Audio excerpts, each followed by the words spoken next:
Welcome to tonight's group. I will be the moderator for tonight's forum. Before we get started, I would ask that everybody stand with me in the Pledge of Allegiance. I pledge allegiance to the flag of the United States of America and to the republic for which it stands, one nation under God, indivisible, with liberty and justice for all. Ooh, wow. Thank you. I would like to thank the Coeur d'Alene Police Officers Association for hosting this forum. And like I mentioned earlier, the Coeur Group will be moderating the forum. The Coeur Group was founded in 2004 by 8 business professionals. We have grown to approximately 30 members, and we've contributed a lot of efforts in the community, including raising $68,000 for the building of this wonderful facility that we're sitting in tonight, and also raising over $90,000 for the Kroc Center. Our members contributed about 2,800 hours of volunteer work in 2011. I would like to introduce to you the 2 Coeur Group members who will be the panelists this evening, who will be posing the questions. First is, to my right, Buddy Lay. Buddy was born in Coeur d'Alene, and he graduated from Coeur d'Alene High School, and he went to North Idaho College before moving to Los Angeles, California. Buddy moved back to Coeur d'Alene in 2006. He now owns the Coeur d'Alene Galleries, specializing in Western and wildlife art. Last year, Buddy served as the president of the Coeur Group and was also selected by the North Idaho Business Journal as one of the top 30 under 40. Buddy is married with 2 children. The other panelist this evening is T.J. Barnhart. T.J. moved to North Idaho in 1995 and attended North Idaho College and graduated with business, then attended the University of Idaho and graduated with a marketing degree. He started in the real estate business in 2002 and is currently an owner and investor in Keller Williams here in Coeur d'Alene. T.J. has 4 kids under 5. And he's a 2011 Ironman finisher. He is the past board member of the Coeur Group and is involved in numerous Kootenai County organizations. The Coeur Group was solely responsible for developing the questions for tonight's forum. In developing the questions, we did receive input from various community groups. We researched information off the web, we looked at blogs, and we read newspaper articles. The rules for this forum are provided to the candidates, and they're in front of you. Each candidate has an opportunity to make an opening statement, which will last 2 minutes. The order of the opening statements was determined by drawing of numbers before the forum began. We will start with Mr. Foster, moving from left to right. At the conclusion of the forum this evening, you will have an opportunity to make a 2-minute closing statement. At that point, the order will be reversed, and we will start with Mr. Johnson, moving right to left. The panel members will pose the questions to the candidates. There will be follow-up from the panel members and from myself. We ask that your initial response to the question be limited to 1 minute. And I will be using my discretion to decide if I'm going to allow you to finish an answer or go on, or if it appears as if the time is up and I need to cut you off. It is the intention of this forum to have a discussion between you and the panel members and myself, and therefore we hope it is a fluid and easygoing conversation rather than stump speeches, per se. Let's also try to be respectful of one another, which I'm sure each of you will. Try not to talk over one another. And I would ask that the audience also be respectful as we are posing the questions and the candidates are answering. And for the benefit of the viewing audience, please limit the flash photography during the program, because those on TV may see that and be a little bit distracting. At this point, I would like to ask the panel members if they have any questions about the forum this evening. No, sir. If not, No. We'll start with Mr. Foster. You have 2 minutes for an opening statement. Thank you, and welcome here tonight. By way of introduction, my candidacy represents over 37 years of broad-based professional law enforcement experience. And out of those 37 years, I've served 18 years in 2 different police departments as chief of police. I have a bachelor's degree in public administration. I'm a graduate of the FBI National Academy, and I also have been awarded the Executive Certificate from the Peace Officers Standards and Training. It's the highest certification you can receive in law enforcement. I've been a law enforcement educator at the local level, at the state level, at the national level, and at the international level. I've trained supervisors and managers in law enforcement from 30 different countries. I've also been a labor and legislative representative for law enforcement. I've represented at one time over 35,000 police officers in professional issues in law enforcement. My candidacy represents fiscal management with thinking out of the box philosophy, doing what I can with what I have without sacrificing the quality of service. My candidacy represents transparency, beginning with my resume. My resume is online, it's on my website, and many of you have it here tonight. I understand law enforcement leadership, the various dimensions. When I see problems, I see opportunities. I also understand the role of the sheriff in strengthening our local government as well as our state government. Thank you. Mr. Hutchison. Good evening. Again, my name is Keith Hutchison. I've worked in community service since 1989. I started as a firefighter back in the Washington, D.C. area. I moved out to lovely Idaho, Kootenai County in 1996. I moved out here with my wife at the time. Still the same wife. I want to say thank you for coming tonight. And my son, thank you for coming tonight. It's a very proud moment for our family. I have been serving law enforcement since January 6th of 1996. I originally moved from Washington, D.C. to Plummer, Idaho. I originally started with Kootenai County, and eventually in 1997, September 1997, I moved up to Kootenai County to become a deputy. Worked from 1997 to 2005 for Kootenai County as a deputy, detective, and senior canine handler. As I was a canine handler, I also was president of the Idaho Police Canine Association, which I'm currently holding that position right now. During that period of time while I was with Kootenai County, I became an elected official for Kootenai County Fire and Rescue in 2001. I'm on my third term as an elected official for this county. I have given back to this community, and I love this community with all my heart. 2005, an opportunity came about. My canine went down, hurt his back, and I got an opportunity to become chief of police for the Coeur d'Alene tribe. When I got hired by Coeur d'Alene tribe, I had a period of time where I had to go in, and they basically said to me, work with our program and fix our program. It was in disarray. First thing we did is go in and create a nice administrative staff, and we thought outside the box. And I have built a department from the ground up in North Idaho. And that's been one of my best accomplishments to give back to the community. Online, you will see Chief Allen wrote me a letter saying, thank you very much for what you've done for my department. You instilled trust back into the police department. And that's what I will bring to the Sheriff's Department. Thank you. Mr. Wolfinger. Good evening. I'm Ben Wolfinger, a major at the Kootenai County Sheriff's Office.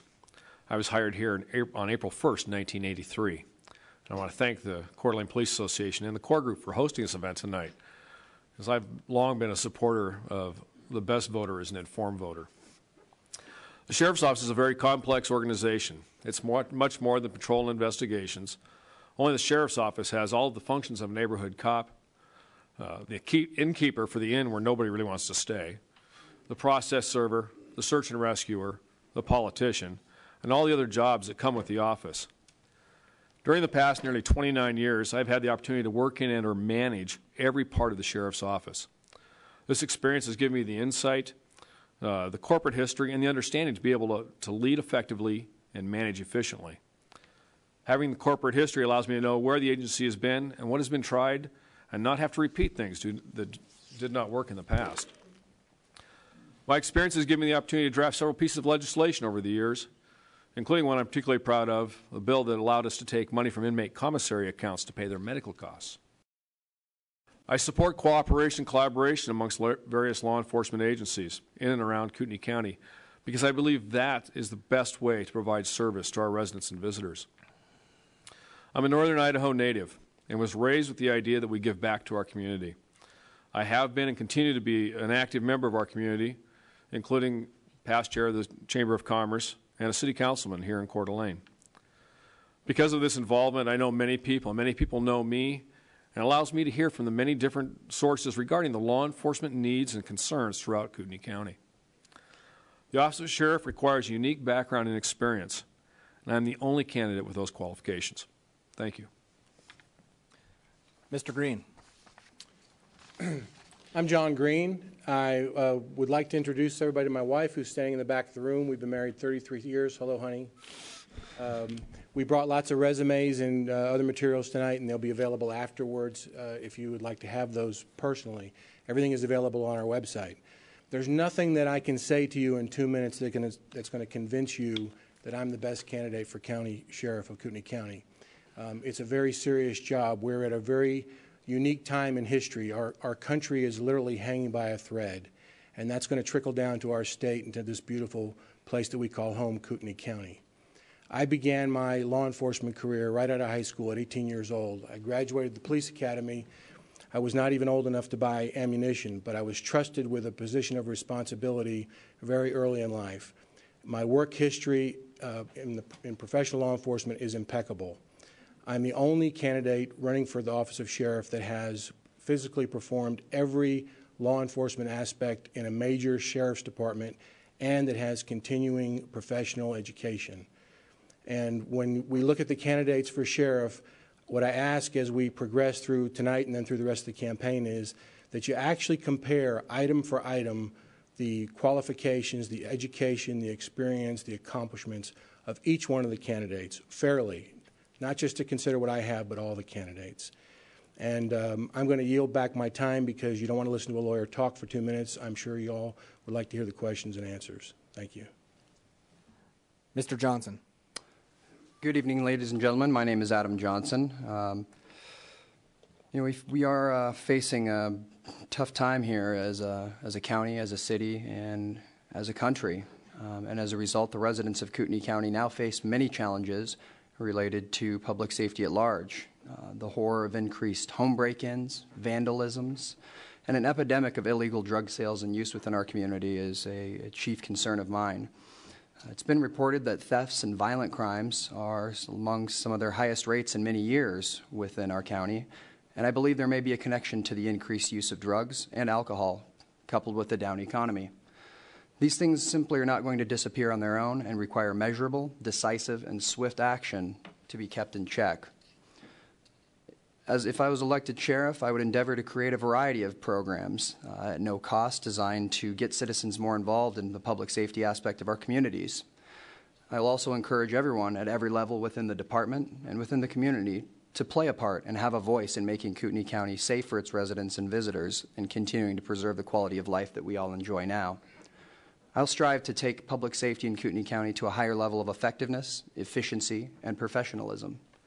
My first and most important commitment would be to address the very hot issue of jail overcrowding and expansion with the goal of not supplementing from the county's general fund or asking for massive bond initiatives to ensure the safety of our residents and security of the men and women of law enforcement and preserve the quality of life we all enjoy.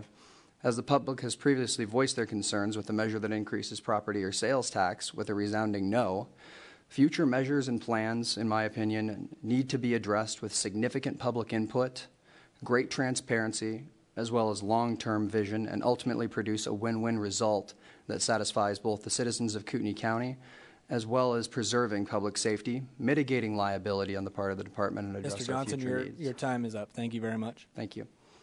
We're now going to turn to the questions from the panel members. Mr. Lay.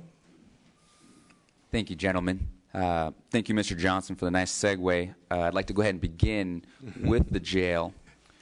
Just by a quick show of hands, who supports the building of a new jail?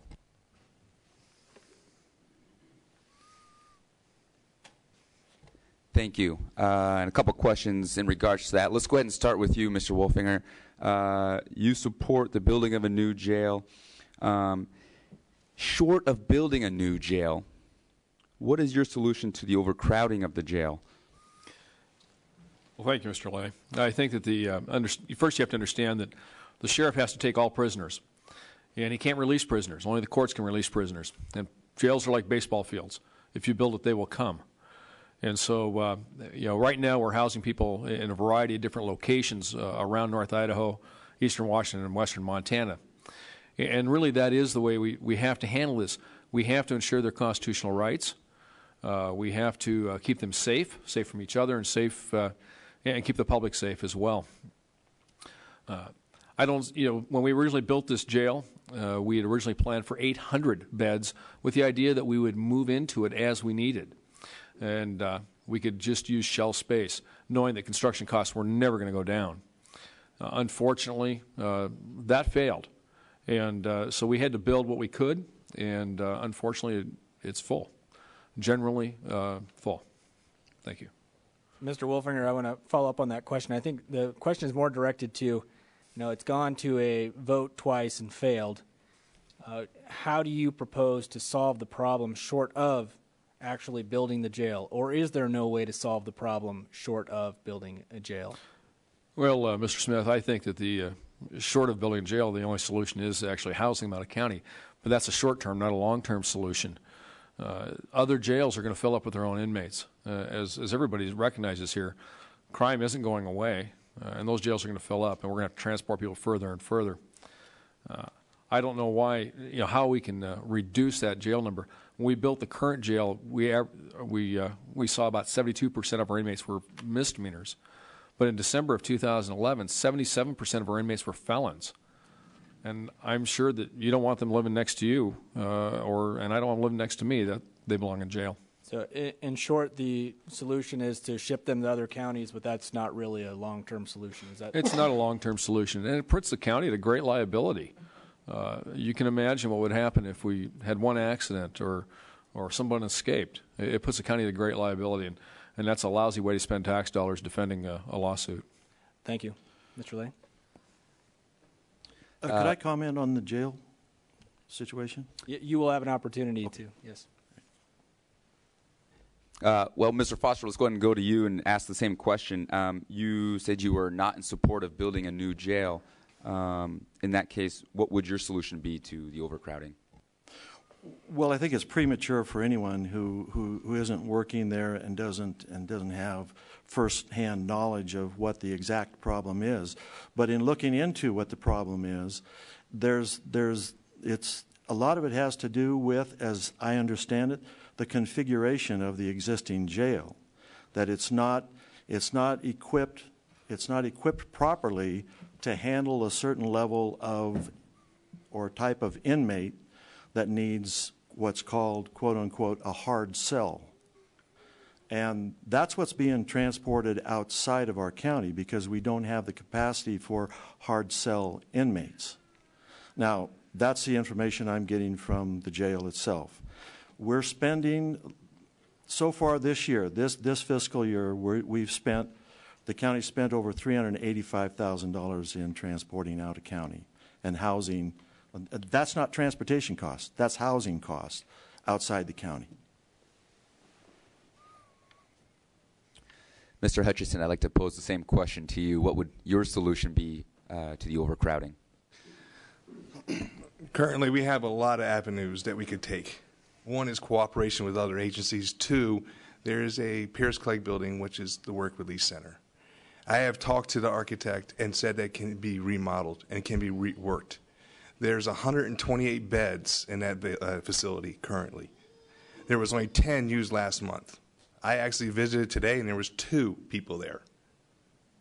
And so, again, we need to think outside the box again and use the facilities that we have available to us. Again, also, we have to come together. Mr. Wolfinger says 77% are felons. I wholeheartedly agree with that.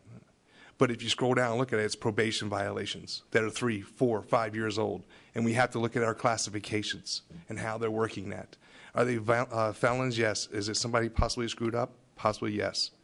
And we have to look at that. We have to look at all the facilities available to us. Thank you. Thank you, Mr. Hutchison.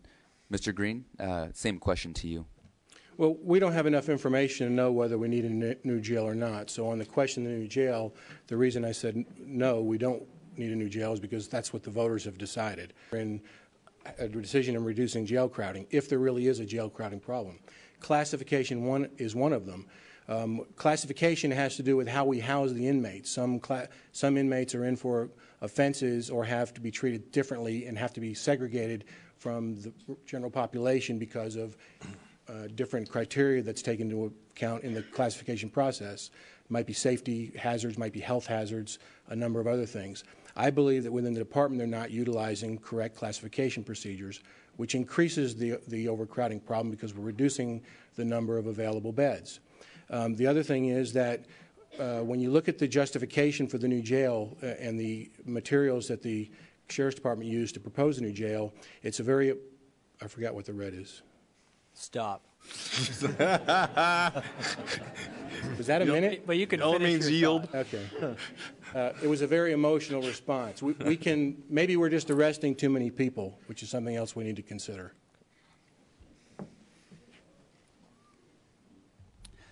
Thank you, Mr. Green. And finally, Mr. Johnson, same question to you. You know, I agree with a lot of what everyone here is saying. You know, there is really no simple way to answer this question, but I believe that jail overcrowding is a critical topic that needs to be addressed by looking at issues that don't simply act as a Band-Aid, such as shipping inmates out at great cost to the community, but also not arbitrarily asking the public to foot a $75 to $90 million jail expansion, considering when we opened our jail in 2002, it only took several years, 4 or 5 years, before we were being asked to construct another one. So I believe we need to look at long-term planning here, leverage the resources that we have available to us, such as the Work Release Center, and possibly other county properties where we could house low to medium risk offenders, not saying like a tent city or anything like that, but different places where those low to medium risk offenders could be housed, and that would give us time to formulate a plan so that we can put the higher risk offenders behind bars where they need to be to segregate them from the general population. Thank you, Mr. Johnson. And I got one more follow-up question for Mr. Wolfinger. I apologize that. In support of the new jail, it has failed twice now. What new argument might you provide to the public to maybe change their minds? I don't know if there's a new argument, but I think that the one thing that has to be understood here is that building the jail isn't the sheriff's responsibility. That's the responsibility of the county commissioners. And we'll support the county commissioners in whatever way necessary as they provide facilities. You know, the job of the sheriff is to manage the jail and manage the inmates, but not to build facilities. Thank you very much. If I could follow up on one thing that was said by Mr. Hutchinson and Mr. Foster, I believe both of you talked about configuration changes and possibly using the workforce or the work release center as a place to house inmates. Mr. Wolfinger, are those two options feasible? Well, the work release center is a frame building. It was built the idea that has crash bar, fire doors, because let's face it, they're a work release and they could leave if they wanted to. We'd let them out every day. Hardening such a facility would take an exorbitant amount of money to make it usable. Plus, as Mr. Foster said, you know, the biggest issue we have is hard cell space. It's not dormitory type space, and that's what the work release center provides us, is four pods with, I think they're 30-bed pods, 120 beds total. Thank you. And Mr. Green, I noticed on some post I found online, I think it was on Huckleberries, that you mentioned a tent city or a tent facility to house inmates. Is that a feasible solution here? And If it was on Huckleberries, it was nothing for me. well, I saw it on there as attributed to you. Do you support that idea? Well, I'd have to see the post that you're talking about, first of all, but it wasn't a quote from me. I've never said anything about tent city. If you're referring to using tents to house inmates, there's a lot of legal issues that are involved with that. As far as alternative housing facilities for inmates, probably tents would be the least practical up here. But the problem is, about any alternative housing facility, the county still has to pay for it, and that remains an issue. So I think our first consideration is, how do we make do with the facilities that we have, first and foremost? We can't do that until we take advantage of every opportunity to reduce our jail population through legal means by classification, encouraging the bonding process when that's applicable or appropriate. Not everybody that's in jail is a flight risk or a risk to the safety of the citizens of Kootenai County. And if we can get them bonded out quicker, we need to facilitate that. Thank you. Mr. Barnhart. Mr. Hutchinson, Yes, sir. do you agree with the statement that the Kootenai County Sheriff Department has a problem retaining personnel? Retention of officers is a very big deal. It's retentions of the patrol officers. That's what we're losing mostly. Retention of officers is across the board a very big issue in this whole area. Kootenai County needs to address that, and some things need to be addressed with that is also some of the pay hike. Where they're going is Spokane County. That's where they're going. We can compare them to anywhere else we want to in Idaho and everywhere else. They're not going anywhere else except Spokane County. When they go to Spokane County, they're making 22% more by crossing the state line. So are we going to make that full difference up? Not with the tax dollars that we have everywhere else, but we still have to show in good gesture that we're trying to take care of our officers, i.e. give them their pay, give some pay raises. There was 10 deputies that got no pay raises this year, and the administration got a pay raises this year. The pay matrix for the administration got fixed, but the patrol pay matrix did not get fixed. That's what needs to be addressed. Thank you. On time. Mr. Foster? Well, I think that there are other things that the organization can do, that the environment can do to help retain good employees. A lot of it has to do with leadership style. A lot of it has to do with recognition. A lot of it has to do with working conditions that aren't necessarily a pay raise. I'm not an advocate of not giving them a pay raise. I believe they do deserve a pay raise. And if I'm elected, that's one of the issues that I will work very hard toward getting. Thank you. Mr. Wolfinger? Well, definitely retention is an issue, and it's a retention not only of patrol deputies, but it's retention of civilian staff as well. For an example, I had a clerk come to me, a 5-year employee, come to me just the other day, and she was applying for a position at the City of Coeur d'Alene Police Department doing the exact same job, starting at $5 more an hour. As a single parent, that's pretty hard to turn down. You know, when we talk about markets and dealing with markets, we look at where do our people go? They go to Coeur d'Alene, Post Falls, Liberty Lake, Spokane County, and Spokane City. That's our market. I don't lose people into the construction industry. I don't lose people into the manufacturing industry or the retail industry. And we have to be competitive in our market. And I know that the commissioners have said we don't understand the issues here. And I think the job of the sheriff is to educate and advocate for his people. Educate the commissioners and advocate for his people. Mr. Johnson? You know, I feel as far as retention is concerned, our deputies, the men and women in law enforcement, are our most critical piece of human capital that we have. And when we hire them, we're making a significant investment into that person to get them trained into the operations of how the department works. And to retrain and rehire someone, figures I've heard are in the $100,000 range to when we lose somebody like that. I believe that we need to implement solutions and programs that give empowerment to the staff, that also allow for cross-training into other functions to give them a sense of more duties that can also bring some additional pay rates as well as merit pay, pay for performance and things of that nature. And I would work, if elected sheriff, to meet with everybody at every level to try and come up with solutions that address those things. Thank you. Mr. Green? I think part of the problem is that the perception that employees are only leaving because of pay, it really doesn't tell the whole story. For anybody that has spoken to any current or former employees, they'll tell you very readily that it's not the greatest of working environments. There's a lot of tension within the department. A lot of very qualified people have left because they didn't believe they got a fair shake when it came to promotions or advancement within the department. In regard to the pay issue, Kootenai County spent some $60,000 in 2004, 2005 that resulted in a survey that was done in 2004 and then again in 2008 that made a comprehensive study of the salaries of various entities, public entities in the state to compare salaries. Spokane was included in that, but the averages, when you look at them, don't really reflect that the majority of the people that are leaving are going, law enforcement people are going to Spokane. But Mr. Wolfinger has publicly stated that the sheriff and the commissioners don't have a cordial working relationship, and I think that's greatly affecting the quality of work for the deputies and for the department as a whole. Increasing the pay is one of the only options. Where does the money come from?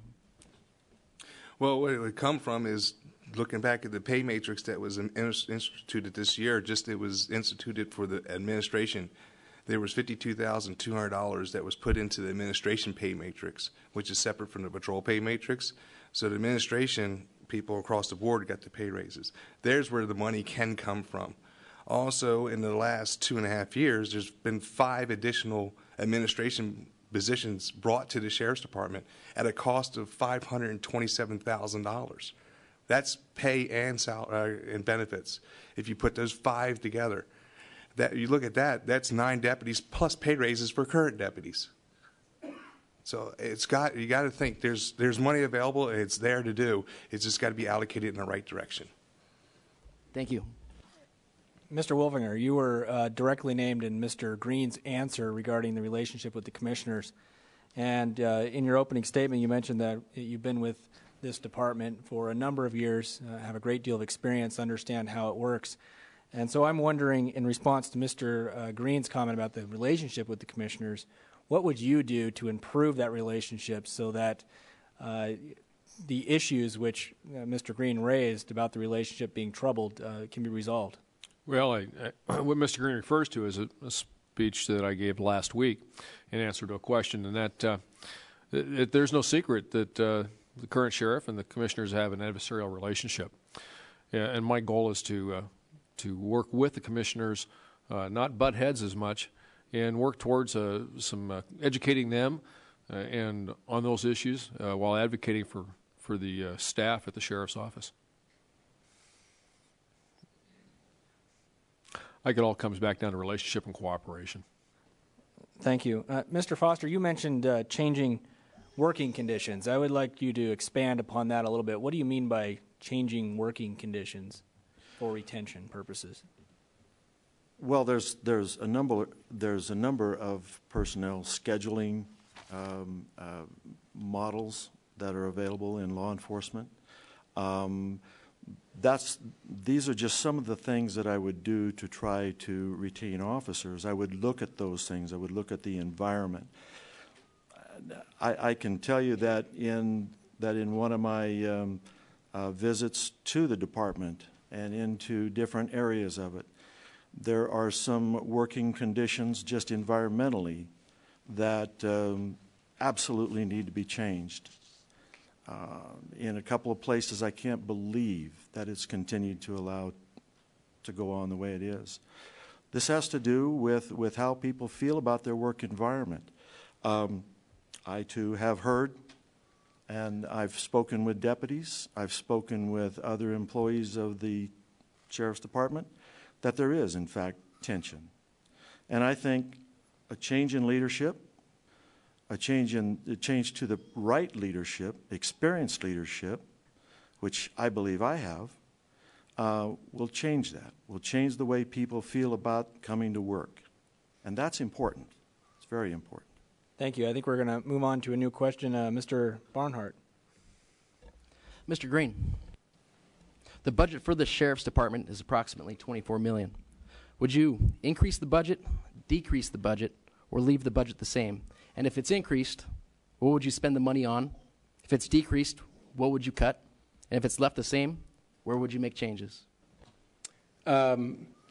I can't say that I could increase the budget because I can ask the commissioners to give me more money, but that doesn't mean that they're necessarily going to do that. I think the administration is totally unbalanced and it's very top-heavy. When you look at the number of administrative positions, especially in sworn administrative positions, I think it's disproportionate to the number of deputies there are in a whole. I would reorganize that. That wouldn't be asking for money or asking for a reduction. That would just be reallocating resources. I haven't memorized the whole Sheriff's Department budget, and until I'm there and know what the budget is, particularly for the year before, because we'll be dealing with that as well going into the new year, there'll be residual monies that have to be allocated and spent. No, I don't think anybody can answer that question. I am definitely against any tax increases. I think the Sheriff's Department has adequate resources to do the job until we have all the numbers on the table so that the public can look at the figures as well as the sheriff. Great, thanks. Mr. Johnson? As far as the budget goes, I would seek to, at the very least, leave it the same, if not decrease it, by improving operational efficiency and effectiveness within the department. That would include some additional training so that we can, again, cross-train people to perform other functions within the department. But the bottom line is we need to live within our means, and to go out in these times and continue to ask for more money to do things just is not feasible to me at this time. I would also seek to go out and seek different federal, state grants for the funding of programs that could assist us in lowering our overall need for budget and lower our expenditures. Mr. Foster? I think the first thing that I would do before I would ask for any increase in budget is I would want to conduct and involve as many people within the agency as possible in as transparent way as possible, is to talk about what the needs are and place some value on the things that we do within the organization. I would go through what I refer to as a process mapping exercise, where we would assess everything that we do, because this is a very crucial period of time in our country and especially in our economy, that we have to really go to those measures of assessing everything we do, place a value on each thing that we do, each part of our processes, and then prioritize.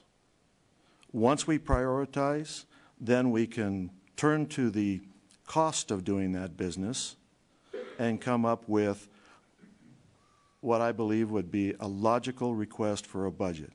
Now, it may in fact say that we need some more money, but there will be substantial... Mr. Foster, your time is up. Thank you. All right, Mr. Hutchison. Increase, decrease, leave the same? Well, working as a chief of police and also the chairman of the board for Kootenai Fire and Rescue, I would come in and hit the ground running. That's just the nice part about living in this area and for a period of time and being in law enforcement and being in an administration position where I had the final say. So I would hit the ground running. And there is decreases. First thing you come in and you look at is the jail issue. The jail issue is the white elephant in the room. It has to be dealt with. And that's what you task your administration to do. You move forward and say, this is where we're going. We're not building a new jail. We are moving forward and how we're going to see how we can save money. Another thing, too, we're spending $1.2 million this year on buying vehicles. I understand we need vehicles. That's not an issue. But we're putting ballistic panel doors in vehicles with glass windows. Again, that is $29,000. Boom, I could do that the first day by getting rid of that. There is room to be cut, and it has to be looked at. And not getting in there and saying, well, I'll figure it out in the first 6 months. No, on day one, this is what's happening. We're moving forward. Mr. Wolfinger. Thank you. Well, I think that Mr. Foster actually hit the nail on the head. You have to go back and reassess where the real need is and what the real wants are. And I really don't think after having written budgets at the county and the sheriff's office and having done those needs assessments that I could see a reduction. I can certainly see a reprioritization, and I think that's where we really need to look at. We also need to involve the community, because the community really sets what the priorities are for the sheriff's office. Do they want more patrol officers? Do they want less? Do they want more investigators? Do they want more people following up on sex offenders? I mean, that's the kind of thing that we need to be responsive to. We work for the public, and that's when I was on the city council, people said we wanted to see our taxes reduced. I said, which services would you like me to cut? But they couldn't come up with an answer. I said, well, what services do you want to see enhanced? Because maybe we just need to reprioritize. Great, thanks. Mr. Lay. This is for Mr. Johnson. Over the last 2 years, you have had some high-profile things happen in your life. Those events likely cause voters to have varying degrees of concern. What would you tell those voters to alleviate any concerns they have regarding your qualifications to be sheriff? You know, that's a really good question, and one I definitely foresaw coming into this, and I have been on both sides, and I think that gives me also a unique insight as to some of the things that could be changed and that we need. I may lack experience in law enforcement, but I understand what's right and wrong, which are fundamentals of law at its very core, and I intend with the community, the men and women of the Sheriff's Department who are experienced, perceived as what may be wrong with how things are going there. Of course, there's going to be a concern. Although I have had my challenges, I believe that many people have, although some may not have been as public. But in my case, I am forthcoming and an open book to it. There's nothing for me to hide here. Everything that has been said and done with me is out in the open, and I'm willing and looking forward to addressing those with everybody as they come along. Thank you. Mr. Barnhart. Let's start with Mr. Foster. In the mission statement of the Kootenai County Sheriff's Department, it states that one of the goals is to prevent crime, that is, foster an environment where people can peacefully live, work, learn, and play. Name one thing that the Sheriff's Department currently does that you would continue. Then name one thing the Sheriff's Department does that you would eliminate. Then name one thing that you would do completely different that's not done now in regards to the crime.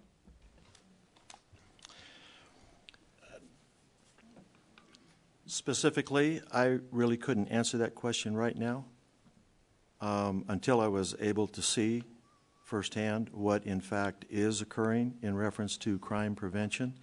I will tell you that I would approach crime prevention like I would if a three-legged stool were crime. I would approach it with an effort to reduce the desire to commit crime, reduce the opportunity to commit crime, and reduce the ability for people to commit crime.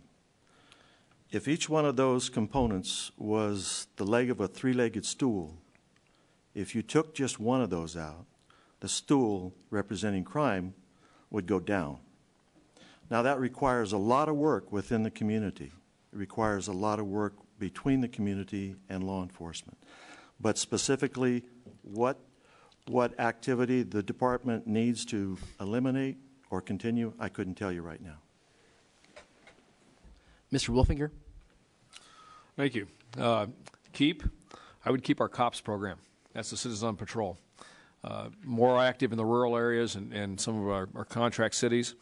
They are our citizens who are out there, the eyes and ears for the department at a very, very minimal cost, a little bit of fuel and a couple of polo shirts. They are also some of our greatest ambassadors to the community as they're out there. Eliminate?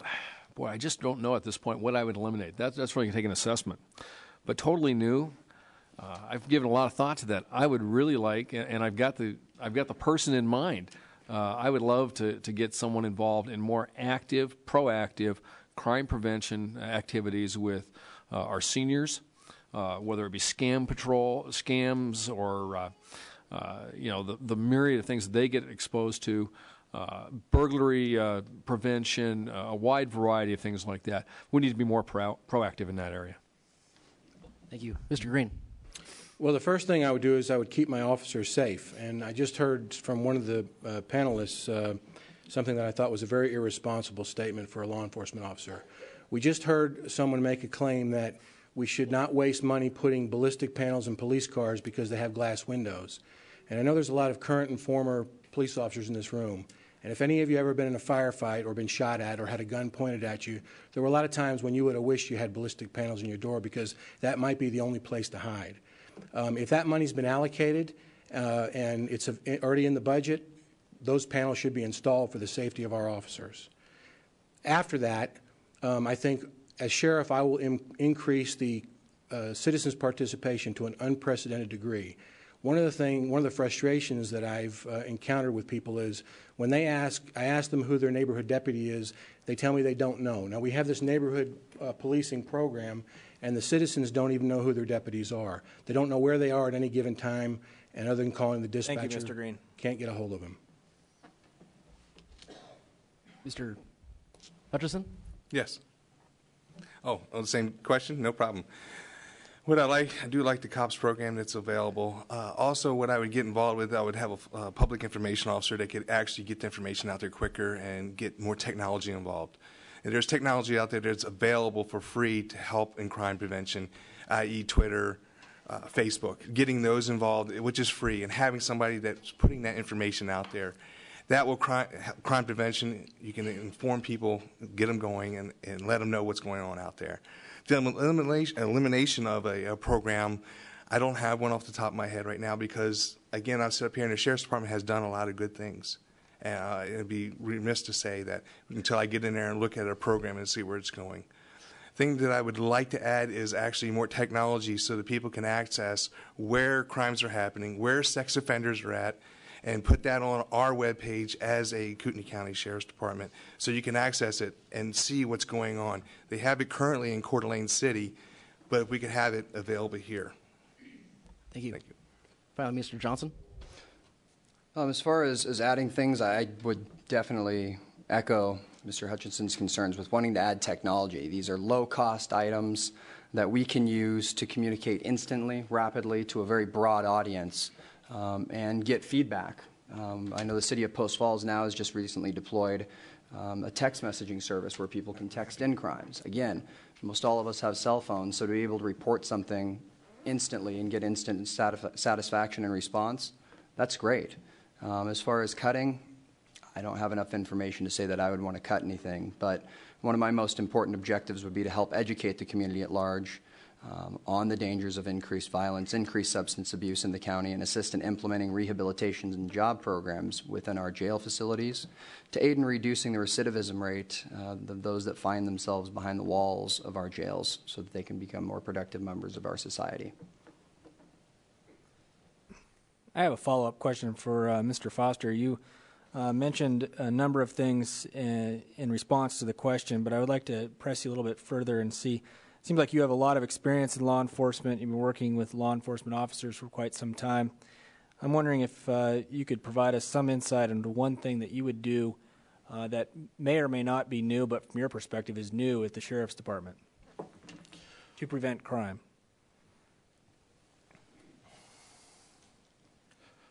Well, there certainly are a number of things that can be done to, first of all, increase the feeling of confidence that the community has with its law enforcement. I think the confidence is lacking. So I think some of the programs that have been mentioned here are ones that I've been familiar with. The one that I believe is what we need to look at for the future is the introduction of the technology that's been mentioned up here. And that's certainly something that I would want to try to do as soon as possible. Programs that I've implemented in the past are the PAL program, the Police Activities League program that integrates the police officer with the younger generation and starts to build the relationships at the younger age. And the results of that have been very good from the agencies that I've employed that program. That's one. There are just a number of them that also build relationships with the other safety personnel, from fire, from emergency medical, to incorporate all of those heroes in the process for the long term works. But you've got to build that relationship. You've got to regain the confidence in the community. And that takes a lot of hands-on work. The sheriff needs to be there. The sheriff needs to be talking to the young people. And that's what my experience has been. Mr. Hutchison, I had a question for you. You mentioned a Twitter account for the Sheriff's Department. I'm wondering, what would it say? Well, well, it'd be Kootenai County Sheriff's Department. Was what it would say. So if anybody signed on to the Twitter account, it would come out. You could get Amber. Well, I know what the call name would be, but what Okay. what would you put in 140 characters or less that would be beneficial? It would be nice to Amber Alert, looking for this vehicle. There was a robbery at Appleway and Government, looking for a red pickup. If anybody was in the area at this time, please contact us.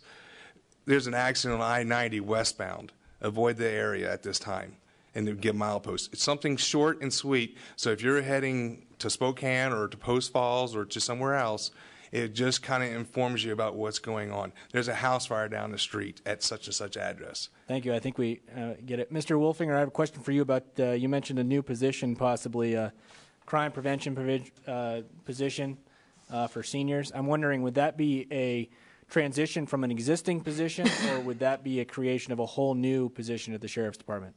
Well, like most positions of the Sheriff's Office, it'd be a collateral duty. In the Sheriff's Office, they talk about being top heavy, but we're actually deputy poor. Pick up collateral duties, and I think that would be a great collateral duty for the people who are right now our community service officers, who take those cold reports and do the VIN inspections, and civilian employees that allow our deputies to handle more serious calls and be available for the more serious incidents. But I think that's a prime position for someone like that that's already in the job. And why hasn't that been done yet? It hasn't been a priority, and it's a matter of where do you put your resources? Do you put it? We've only got 2 of those positions. We used to have 3, but it's where are our priorities? Where are our calls for service? We eliminated one this last year and made it an animal control rig. The difference in the county is that we cover over 1,300 square miles, and so it's not so easy to have the neighborhood cop. There's a lot of space we have to cover, a lot of time. Thank you. Mr. Lay, I believe that you're up now. I'd like to start with... Excuse me. I was kind of cut out of that whole line of questions. Are we not going to all get to answer that one? Oh, certainly. I apologize. Something new to reduce crime, I think, was the question. I still haven't heard it addressed. How about something new like we put more deputies on the street? We have administration that sits in offices that's doing paperwork. Those are sworn officers. Mr. Green, with all due respect, I believe you did respond to the question of what was new. What would you do new, or what would you keep, or what would you eliminate? You talked about ballistic doors and citizen participation in the neighborhood and that type of thing. That was the second time around. You went back to Mr. Foster and asked the question I asked again. a follow-up question. You're right. Okay, so that's what I'm responding to. We are moving on to a new topic now. Okay. Thank you.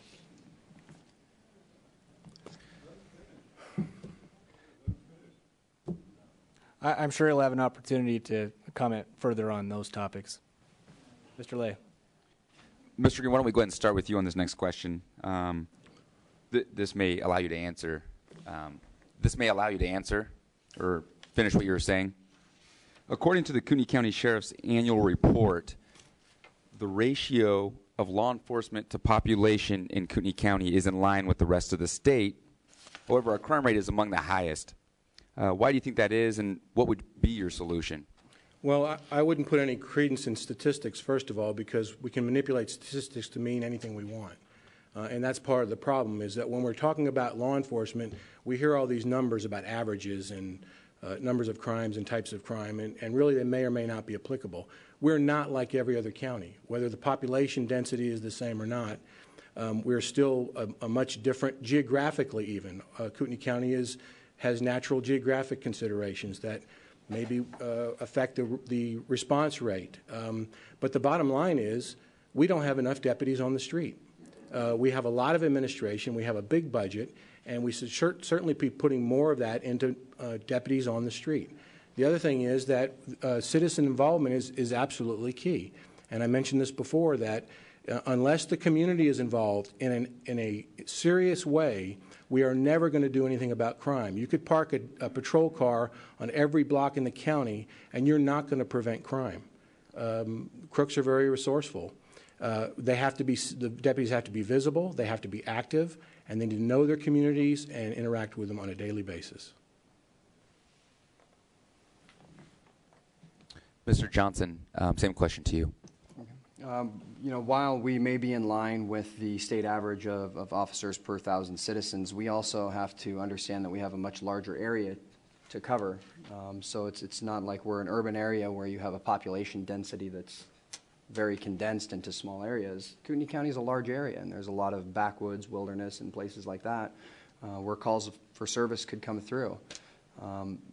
Again, there, I would want to leverage technology to allow us to get a heads up on that, and also allow us to provide more transparency. A lot of what I see on the Kootenai County Sheriff's website now are lots of outdated things that are a year or two old that don't really paint a picture or give me a real-time understanding of what's going on, or a real-time ability to get involved, to report something, and to get a response from that.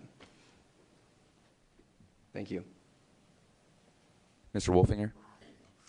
Well, I'm not sure exactly what your stats you're using, but Crime in the United States, which is a publication by the Department of Justice, says that the average number of deputies per 1,000 population is 2.7. In Idaho, Crime in Idaho, which is done by the Idaho State Police, says the average is 1.7 officers per 1,000, deputies per 1,000. Kootenai County, according to the Idaho State Police, has 1.4 deputies per 1,000. That's all sworn members. As far as it gets span and control, when we talk about, I hear a lot about top heaviness. We're a paramilitary organization that has to deal with span and control, and you can only supervise so many people at a time, and that's why we've tried to set that up. Unfortunately, we still don't have enough supervisors for the people we have on the street, and we know we need more people there. I guess I don't really follow the rest of your question there, but I think that we certainly need deputies on the street. I think that's the key. It's the key for response. It's the key for safety. It's key for providing service. Just to be clear, I pulled those numbers directly from the Kootenai County Sheriff's annual report just this last year. So the numbers were in comparison to other counties within the state. Mm-hmm. And, so when I look at those, I see our average number being 1.4, as you said, but that's the same as Ada County, which is in Boise. And then you compare those to some of the crime rates within Idaho, and that's why that's the foundation of my question on why is our rate so much higher than, let's say, the rest of the counties in the state that have the same ratios of officers per civilian. And so I was looking for a solution of how can we bring those numbers down. Did you want me to respond? Or? Yes, please. Well, I think that both Mr. Johnson and Mr. Green hit some of those nails on the head. You're talking about geographics. You're talking about population density. Ada County's got a lot of people, but they're dense and they're covered by a lot of cities. So it depends a lot on how many people they're really serving and what geographic area they're dealing with. It takes cops to catch crooks, and if you're going to reduce crime, you got to put cops on the street. Thank you, Mr. Hutchison. I answered this earlier about administration. We've put so much money into administration in certain areas that we could actually have the deputies back on the street. And to respond to Mr. Green saying that statistics are just numbers, those are just victims out there that are part of these crimes. So again, that's the way I look at it is we have to get involved. We have to do follow-up with those victims. We have to go around to the communication and communicate with fellow people that are neighbors and try to prevent the crimes from happening. If we can prevent, because crimes usually happen in clusters. And if you get around and you start talking to people that are around the area and get them understanding, hey, we had a burglary down the street. We need to keep an eye on it. We have no leads at this time. But just knocking on doors, we have a ton of retired officers in this area that I would recruit to come and help us do those follow-ups, that want to come and help. And then they haven't been able to afford it the opportunity to do that. Thank you. Thank you. A quick question regarding the administration. You mentioned there was, I believe, 5 new administration positions created earlier. Yes. Are you saying that you would cut those if you were elected sheriff, or you don't think those are important and maybe change those to deputies? Well, the administration, I feel like, needs to be looked at entirely, because if you're going to come in and you're going to make changes that are going to move the department forward, you have to make them so the administration follows you and works with you. You're only as good as your administration, and that's where you have to come in. And there's a lot of administration that we have right now. Eliminating positions, you have to look at the individual, see what they've accomplished, and see what they're doing. And so going in and saying across the board, eliminating anything at this time, no. It's just what I'm saying is the priority. We shouldn't have created positions when we needed the deputies. They're talking about prioritization between several candidates up here about prioritizing things. Again, that we shouldn't even be talking about these positions. We should be having the deputies on the street. Thank you. And finally, Mr. Foster. Would you repeat the question? I think a number of other questions have been introduced. Sure. The question was the ratio of law enforcement to the population of Kootenai County is in line with the rest of the state, but our crime rate is among the highest. So what would you attribute that to, and what would be your solution? Well, generally speaking, what I would attribute it to is the agency needs to take a look at its supervision. It needs to take a look at its operations, its street operations. The process by which we deploy staffing may have something to do with it. I think that in this day and age, what we need to look at too, because the technology is available at a much cheaper cost than it ever has been, to assist the deputy on the street in crime detection and crime prevention. I think that can help a lot. In reference to the stats, I think those stats are real. I think that they're right on, and I think they're valid. The process by which those stats are developed have been scrutinized for many, many years, and they're valid. Mr. Green, since I cut you off last time, I'll follow up with a question to you. You mentioned several times that the administration or the department is top-heavy. I'm wondering if you could elaborate a little bit more specifically on what positions in the administration that you see as being dispensable and then replaced with deputies. Well, first of all, there's the sheriff, and then every other sworn personnel is a deputy. The problem is how those positions are allocated. So if you have a competent, trained, professional, sworn officer that's sitting in the position of a major when we need officers on the street, or maybe in certain circumstances more deputies in the jail, they need to be reallocated to those positions. This notion that we're going to give someone some rank and park them in an office and all of a sudden say that they're in an administrative position just doesn't work in law enforcement. This is mostly a difference of perception of what the Sheriff's Department really is. Mr. Wolfinger just said that the Sheriff's Department is a paramilitary organization. I would disagree with that. I would say that the Sheriff and the Sheriff's Department are public servants, there to serve and protect the public. If I could ask the audience to please withhold any applause at this time. In the rules for this forum and the candidates all agreed, it stated that the audience would remain relatively silent as much as possible. So thank you very much. Mr. Green, please continue.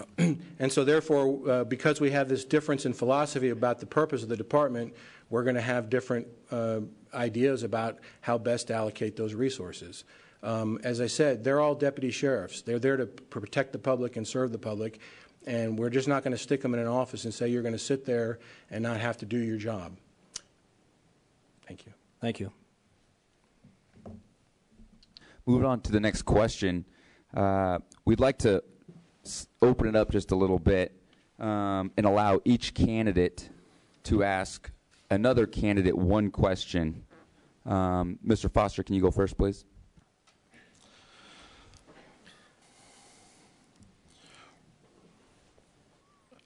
Well, I'd like to ask Ben Wolfinger a question in reference to the department's organization, since he's the only candidate up here who has the most intimate knowledge of the organization. The organizational chart that we see in reference to the Sheriff's Department, the major positions were established, as I understand it, based from a study that was conducted in anticipation of the year 2020. Is that true? That's correct. The county commissioners had authorized a study, actually at their expense, for the countywide, and particularly the sheriff's office, to look at staffing needs, facility needs, and whatnot about 5 years ago now for the year 2020, and how we would get there incrementally, realizing that we could never in the year 2020 just make it all happen. And so the sheriff in 2009 implemented the offices of major in the department at his discretion in conjunction with that plan. And was that based on the population anticipated for the year 2020 or for the current population? That was based on the population projections for 2020 and population projections for that year, and the size of the department, the anticipated size of the department at that time. Thank you. Mr. Hutchison? Oh, wow.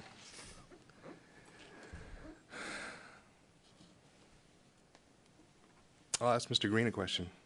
Mr. Green, you ran for sheriff twice in Texas, and you've been here approximately 2 to 3 years. And you were unsuccessful down there running where you were policing the streets and where you were working as a sheriff's deputy. And you've been here for about 2 to 3 years. What makes you feel that you are qualified to come to the sheriff's department where you were policing? You lost both elections there. Well, first of all, the first time I ran for sheriff, I was 29 years old. I was running for sheriff with 8 other candidates in a city with a population of over 2 million residents. I had virtually no money. I did it for the fun of it and for the experience. What makes me think that I can do it here? First of all, you're wrong about the time I've been here. We've owned our property here longer than that. But I have 35 years of competent professional law enforcement education experience, every bit of which is directly related to and would enhance my ability to do the job as sheriff, which includes having a law degree, having practiced law for almost 20 years, having worked patrol, worked the jail. I'm the only candidate in this race that's worked every single position that you could work as a deputy sheriff in a major sheriff's department. There were people making light of my arrest record. I had made public that I'd made over 300 arrests, and I would compare that to anybody sitting at this table. Thank you. Moving to Mr. Johnson. To ask a question there? Ask another candidate a question, yes. This one's going to be for Mr. Wolfinger.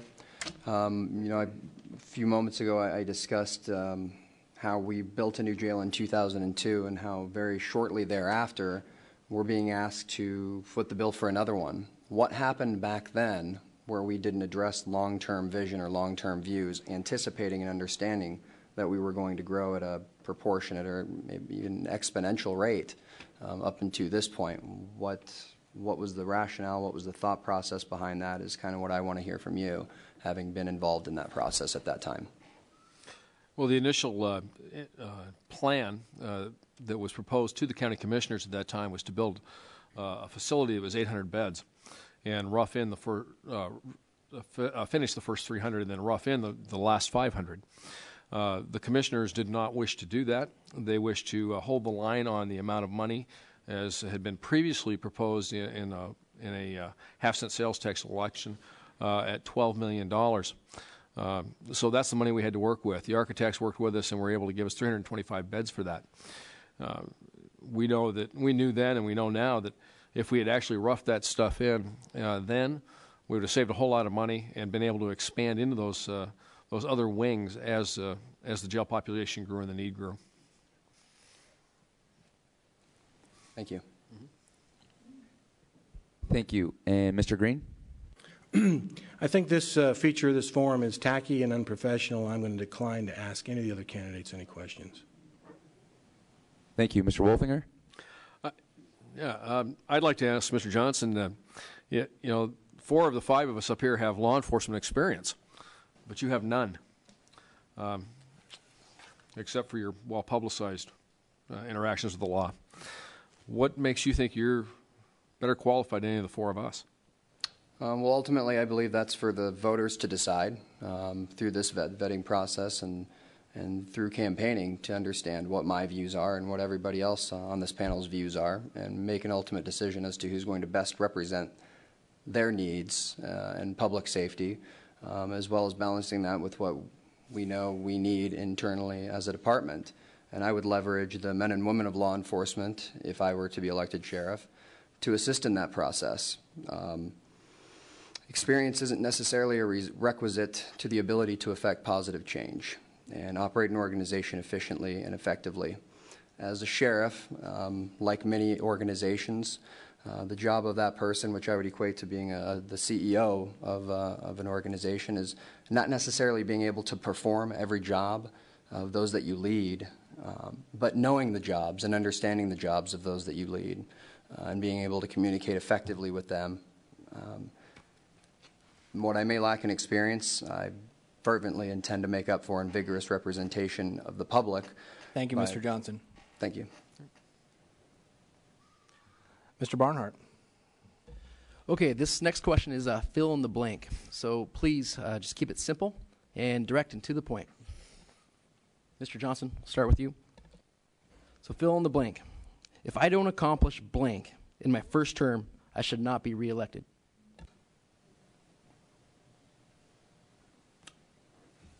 If I don't accomplish addressing jail overcrowding and expansion to the satisfaction of the public. Thank you. Mr. Wolfinger? If I don't, would you say it one more time for me? Yep. If I don't accomplish blank in my first term, I should not be reelected. If I don't accomplish being responsive to the needs of the community that we serve, then I should not be reelected. Thank you. Mr. Green? Holding my oath to the Constitution of the State of Idaho and the United States and protect the life, liberty, and property of the citizens of the Kootenai County to the best of my ability, I deserve not to be reelected. Mr. Foster? If I don't establish the confidence within the agency and confidence within the community in my first year, I would not expect to be elected. Thank you. Mr. Hutchison? When you take an oath as an officer, as the sheriff, and if I don't uphold that, and that includes all the Idaho and U.S. Constitution, and across the board the state laws of Idaho, then I shouldn't be reelected if I don't uphold my oath. Thank you.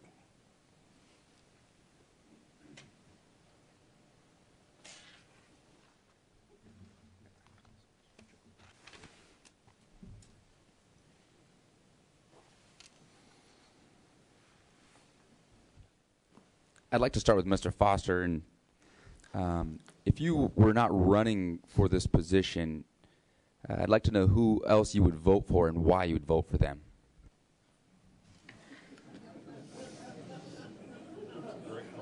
What was that statement you made, Mr. Green?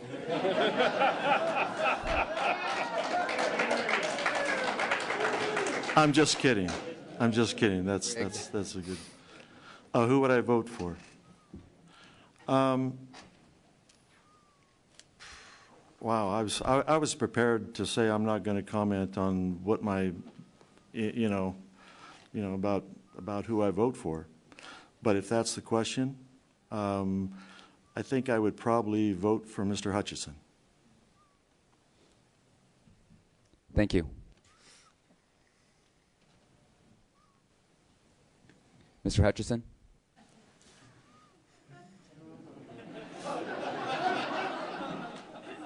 That's a loaded question, and that's accepting failure, and I will not accept failure, and I can't do that. I will not accept failure because if I'm accepting failure, I'm telling my officers to accept failure on the street, and I will not accept failure. We always move forward, and I won't accept it. So again, it's not to be a derogatory remark back to you. It's just my training and experience is always to move forward and not accept failure, and I'm going to win this election to be the sheriff of Kootenai County. I appreciate Mr. Foster. Thank you, sir, very much. Thank you, guys. I'm trying not to make a joke. I'm sorry. I wasn't trying to do that. Thank you. Our goal was to kind of get a feel for your guys' thoughts on the strengths of some of the other candidates. Is anybody else going to answer the question? We'll move on. You mean I won that round? Apparently, Keith. Knock one up for Mr. Foster. In driving around the community, and I do drive around a lot, I see sheriff cars on the patrol cars coming to and fro, and I'm not really sure that the public knows what exactly the sheriff does, and within all the boroughs, because they don't see him all the time. What would you do to improve the communication with the public? Let's go, Mr. Wolfinger. All right. Thank you, Mr. Barnhart. Well, I think the first thing is that we want to be in the communities that we serve. And I've been spending a lot of time with community leaders, city councils, chambers of commerce, and things like that. And I think when they have a better understanding of what we do, that trickles down to the citizenry in general. I think that also when we're out there working with them and volunteers, and we have hundreds of volunteers working in our agency already, that certainly doesn't hurt us and the message that we need to get out, what we're responsible for, what we do, and where we need their help. Mr. Green? Communication and community involvement.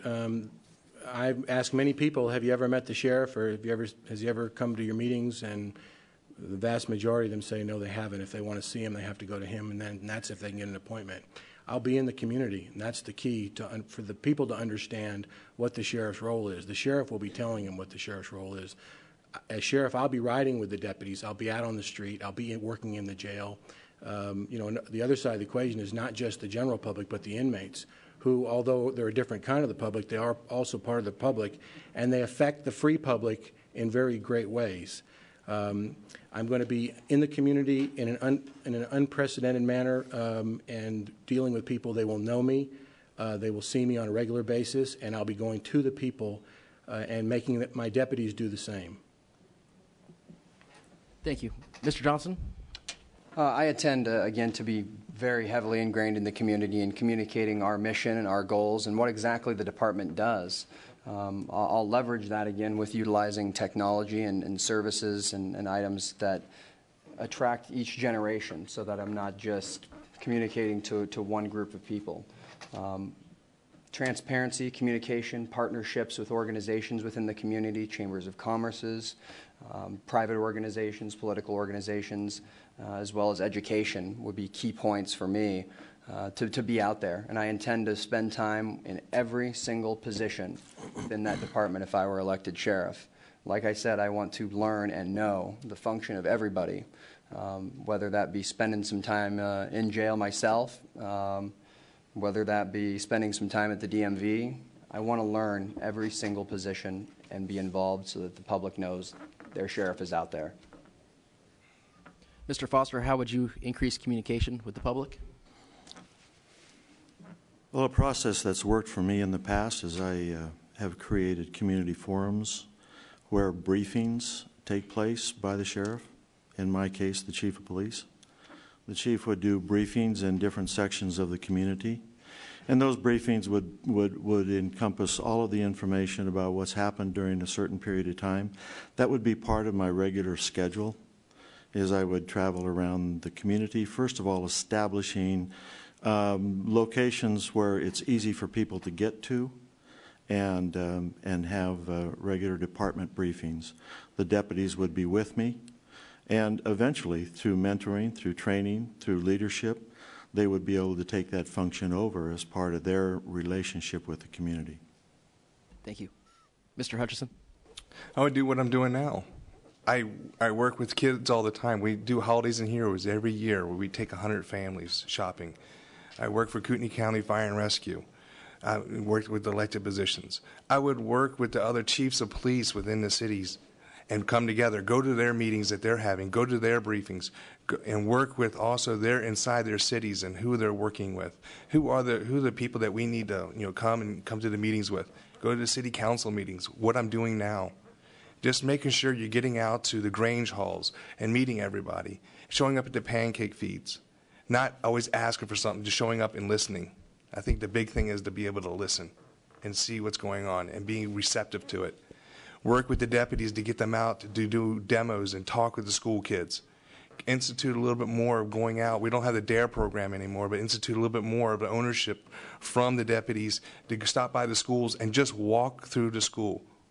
Or tell the sergeants, hey, He's going, the deputy wants to go eat with the kids. Let him go eat lunch with the kids. That's how you get back into the community. Stop. I understand. Thank you. Sorry.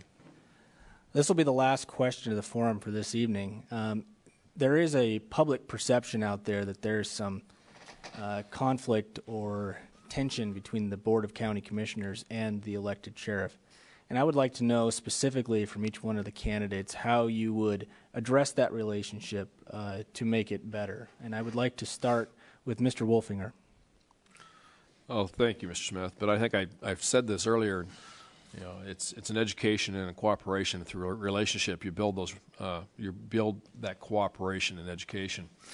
And I'll be the first to admit, and so will Sheriff Watson, that he's had an adversarial relationship with the commissioners. But I think it's face-to-face meetings. It's explaining the issues. We understand that the budget is finite, and there's very little discretionary funding in the county when we want to do a program or we want to do something special. But it's educating those people who hold the purse strings of Board of County Commissioners as to what the priorities are in public safety and how those rank against all the other priorities where they're getting tugged at. Mr. Johnson. If that's the perception out there, then that in fact is the reality, and that needs to be addressed. That goes along with communication with the community. We need to form and create very cohesive bonds between ourselves and the county commissioners. They're an invaluable asset to the county, and just as important as any other organization, any other group, any other political party. We need to make sure that we're communicating with them, that we're on a level playing field, and that we gain an understanding of each other so that we can both further each other's goals, which in the Sheriff's Department would be public safety, communication with the public, and just being involved. So that perception needs to be corrected. Thank you. Mr. Green. Commissioners are certainly, like a lot of county employees, overworked. But I think a lot of that may be their own personal management style that contributes to that. What the sheriff can do, and what I would do as sheriff to help alleviate that, is to do as much of the homework as possible before I went to them with a proposal, whether it be for the budget or anything else that we needed their cooperation with, so that they didn't have to go do the homework themselves.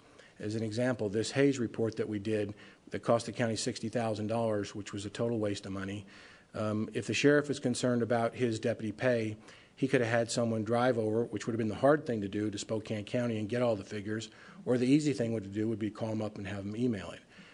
But taking all that data to the commissioners and have it prepared with a proper documentation would make their job a lot easier. I know at least two of the commissioners are very serious researchers, and when they get an issue, they do their homework, and that's very time-consuming, and it contributes to their stress when they have to do that themselves. And as sheriff, I would help alleviate that. Thank you. Mr. Hutchison. Well, there's a couple of things that you can look at. One is the communication. Communication's got to be open in two ways and make it work. You have to make it work. If you have different opinions, you put them aside. What counts is what's going to happen for the community and what's best for the community. It's not what's best for the sheriff himself or best for the commissioners. It's best for the community. And that's what you have to knock down and take your personality out of it. All of us have to take our personalities out if we want to make it work. Again, if you look, what I did at the Tribal Police Department, trust. I got trust back in the police department. I think county commissioners, if they got trust back in the sheriff's department, I think a lot of that would be alleviated. Thank you. Mr. Foster. People who are elected and people that are appointed to CEO positions oftentimes will go about their lives operating in a vacuum. And not realizing that some of their shortcomings are their own worst enemies, their inability to communicate. And when those types of relations occur, some of the more successful corporations in America today are because the CEO recognized that there is an inability to communicate effectively within the organization. And sometimes you have to just suck it up and bring about a workshop. Start doing team building workshops, and developing and forcing yourself to be there to learn how to better communicate with your subordinates or with the people who work for you. And that oftentimes works. That's what I would do. Thank you. We're now going to move on to the closing statement. Each one of you have 2 minutes. As I stated earlier, we randomly selected the order which you're on the stage and then randomly selected the order of the opening statements. And the closing statements will be the opposite of that. So we will start on your left, our right, with Mr. Johnson. You have 2 minutes. Okay. I believe that we must come together as a community to educate ourselves and call for our community leaders, law enforcement, commissioners, to enforce, discuss, and address the increase of violent crimes, use of drugs, and alcohol abuse in our county while optimizing operations at every level within the Sheriff's Department and executing a plan of action that immediately addresses both the short and long-term impact of growth in our community and how we intend to address our jail facility needs that leverages both internal and external input to ensure that we implement a solution that maintains superior public safety and is cost-effective as possible in executing that plan. If I'm elected sheriff, I promise my full attention from day one to make this happen. I will ingrain myself in the community to get an accurate accounting of public concerns and meet with community leaders and regular citizens at large so that we can move forward with addressing the needs of everyone involved. A vote for me would be a vote for getting things done to the satisfaction of all involved in this community. Thank you. Mr. Green. There may not be very many of you that have changed your mind after you've heard the questions and answers today, but I can tell you that this is probably one of the most informed groups that I've ever spoken to in any time I've ever been in the political process. And that becomes more and more apparent as I pursue my campaign, that that's the kind of people that we have in this county that are concerned with a vote. You're going to be able to look at our credentials, our resumes, qualifications, education, experience, and you're going to be able to chart that out, and you're going to pick those items that are most important to you when you decide who to vote for. And all I'm asking for is a fair comparison with the other candidates, item by item, for my experience, education, and qualifications. But what I'd like to address last is really more about the process that we're going through and going to continue to go through until the May primary. If you're a person that's supporting me, but you're one of these people that's anonymously blogging and saying very vile things about other candidates, I don't want your vote. It's time that we put on our big boy pants, stepped out into the light, and had some political discourse in the public. And if you're a member of the media that happens to be here, and you're allowing these cowardly people to have a platform to spew their hate and venom, I'm calling on you to help participate and fix our political system by either calling them out or cutting them off. None of us can have a fair weighing of the candidates unless we have open communications that's fair and honest. And this is not, I'm not talking about it complaining when a reporter might write something about me that I don't like or any of the other candidates. I'm talking about the people that hide in the dark and just spread hate and dissension and have no accountability for it. So I would ask you in joining me, and I would ask the other candidates to make sure that their supporters are not going to engage in this type of conduct, because it's already reaching fever pitch, and we're not even into March yet. Thank you very much for coming and listening to us tonight. Thank you, Mr. Green. Mr. Wolfinger. Thank you. You know, I said from the beginning that tough economic times, the sheriff has to do what they're supposed to do and do it very well.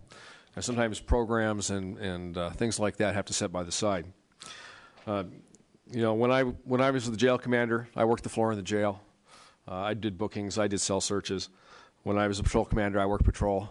When I was in charge of investigations, I held a caseload. So I understand working supervisors, and I like that idea. I support that idea. I think technology and programs are great things, but they require resources. They require people to manage them. They require money, and money isn't something we always have. We want to use technology where it's fiscally responsible. We use volunteers. We have hundreds of volunteers in the sheriff's office, from search and rescue to the 11 different jail programs for inmates. We understand that role, and we want to enhance that role. I understand the role of the sheriff, and I'm not trying to do the role of the commissioners or the clerk or anybody else. I think that's a critical element here.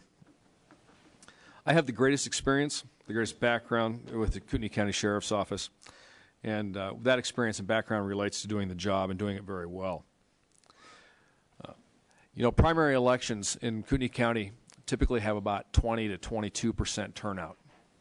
And that's really sad, because that's almost 1 in 5 people vote. But I can tell you that 4 in 5 people will complain come June. So I encourage you to get out and vote on May 15th. and I'd appreciate your vote for Ben Wolfinger for sheriff. Thank you. Thank you. Mr. Hutchison. Mr. Green, thank you very much. That was good comments. Again, I could sit up here for another 2 minutes and babble, but I'm not going to do that. I want to thank the Coeur d'Alene Police Officers Association for putting this on, the Coeur Group, the Coeur d'Alene Library, the Deputies Association, the community. Thanks for coming out today. The big person, my family. The person I want to thank the most is my wife. Thank you for coming out. My son, thank you for coming out tonight. Again, we could go on and talk more and more and ask more questions, but I think this is the time to thank everybody for coming out tonight and taking their time to listen to the issues that was going on. Again, my name is Keith Hutchison, and May 15th, I would appreciate your vote. Thank you. Thank you. Mr. Foster. I, too, would like to thank the Coeur d'Alene Police Officers Association and the Coeur Group. I think this is a magnificent way to build relationships with the community, is to host this type of forum. I chose to run for this office because it was the logical thing for me to do, given my experience, my education, and my leadership skills, but most importantly, my intentions. My candidacy will represent a fresh look at the department from a proven leadership perspective, with a focus on the common good for the Kootenai County, residents, and also for the Kootenai County Sheriff's Department. Thank you very much for coming out tonight, and thank you for thanks to the Coeur Group and the Police Association. Thank you very much. This concludes the forum. I'd like to thank the candidates for coming out this evening, and I would like to thank all the audience members and vote on May 15th. Have a good evening. Thank you. Mr.